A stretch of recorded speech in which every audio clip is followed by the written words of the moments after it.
addım atanın önüne 2 addımla çıxıram.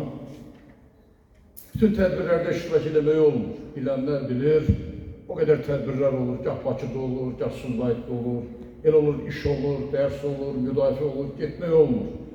Mən imkanım olduğuna görə, bura gəldiyimə görə elə bilirəm ki, böyük bir borcun altından çıxdım. Bəlkə də kilometrinin yadında deyil.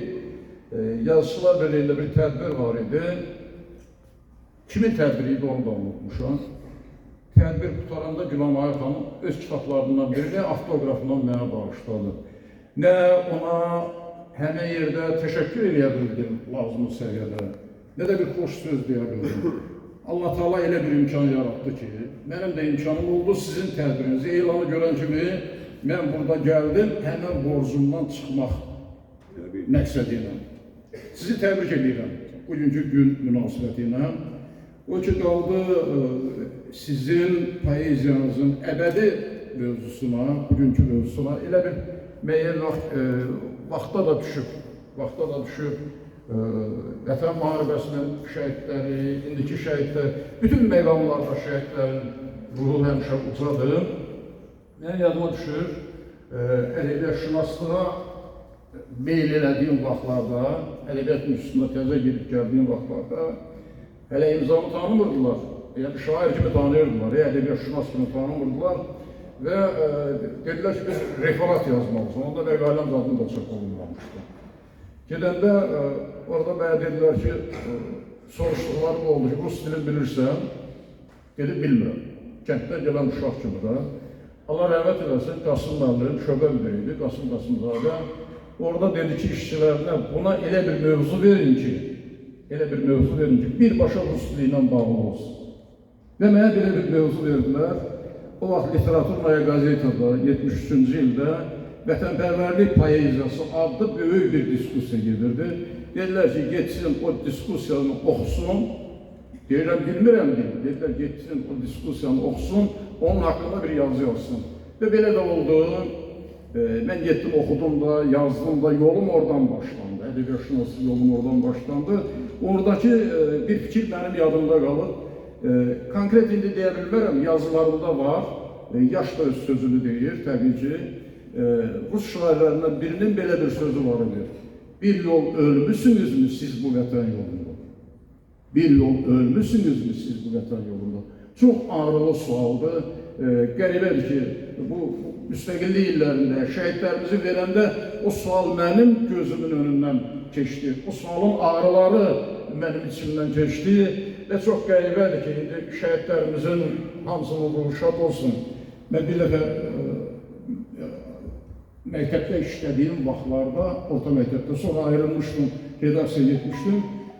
Çox işlədiyim, yəni ilk gündən işlədiyim məktəblərdən birinə, 23 nömrəli məktəbə gedəndə gördüm ki, nəsə bir şərəf lövhəsi kimi bir şey var. Yaxınlaşdım, heç əvvəl dərk eləmədim bu nədir, doğrusu. Sonra gördüm ki, bu nətər şərəf lövhəsidir, heç yaxşı oxuyan uşaqlar deyil, çox pis oxuyan uşaqlardır. Və məlum oldu ki, bunlar mənim dərs dediyim, balaca vaxtı dərs dediyim uşaqlar vətən uğrunda şəhid olan ilk şəhidlərimiz. Birinci, Qarabağ müharibəsində şəhid olanlardır. Çox duyğulandım. Həmən misra xəyalımdan keçdi. Oradakı adamlardan birinə dərs dediyim vaxtı ilə, dərsi də çox pis oxuyan uşaqlardan birinə şeir yazdım. Mən ailə bilmirəm, o qədər adam var, konkret kiməsə şeir yazmaq biraz birindən yazdın gərək o birisindən də yazırsan, o birisindən yazdın gərək o birisindən də yazırsan. Amma Rövşən Veysol adlı bir şəhidimizə şeir yazdım. Ofeli xanım dedi, həmən şəhidlər xiyabanında uyuyan övladlarımızdan biridir. O şeir demək məqsədi ilə demirəm, mənanan ifadə bundan ibarət idi ki, sən vətən şeirini əzbərləyə bilməmişdin, amma vətən uğrunda ölməyi bacardın. Ruhları şad olsun bu cür insanların. Mənim yadıma düşdü, sonraki mərhələdə şəhid olanlar. Doğmalarımız hamımız şəhid olubdur.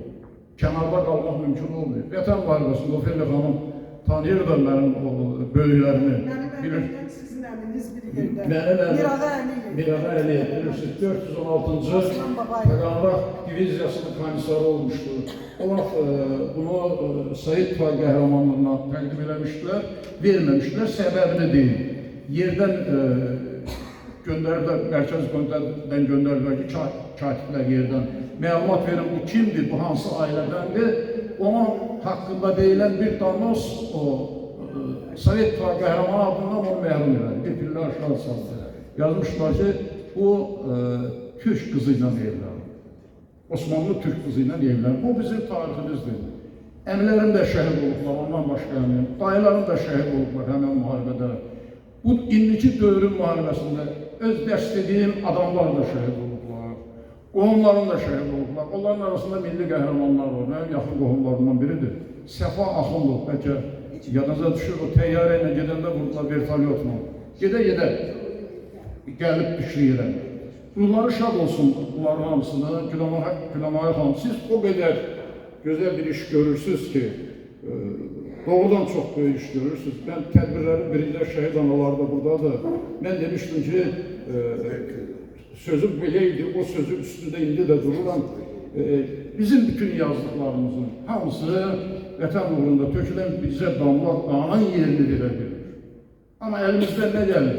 Təskinliyimiz budur ki, o şəhid analarına dəstək olaraq, onların, nə bilim, bilsinlər ki, tək deyirlər, mənəvi dəstək olaraq və siz gördüm, yaradıcılığınızın böyük bir qismi şəhidlərimizə həsr olunur. Valla çox böyük qəhrəmanlıqdır, çətin bir məsələdir. Yazmaq da mümkün olan şeydir, konkret yazı da mümkündür. Bu yaxınlarda elə belə deyirəm, mən yanıma düşdü. Yazıçılar birliğine getmişdim, Elçin Hüseyin Bəyli dedi, ay nə yaxşı gəldim çıxdım. Dedim, görsən nə xəbər var? Dedi ki, bir kitab hazırlayırıq. Naşir, kim idi bilmirəm dedi. Orada hər kitabda 5-6 şəhid haqqında yazı olmalıdır. Dedim ki, nə yazı? Dedim, nağıl, hekayə, filan, nə bilim, nətər. Və mənə də bir nəfəri təşrif elədilər, böyük məmnuniyyətlə qəbul elədim. O yazını yazmışam, amma nəsrlə o qədər qələm işləmirik deyə, hər dəfə yazanda Elçin müəllim deyir ki, biraz da onu artır.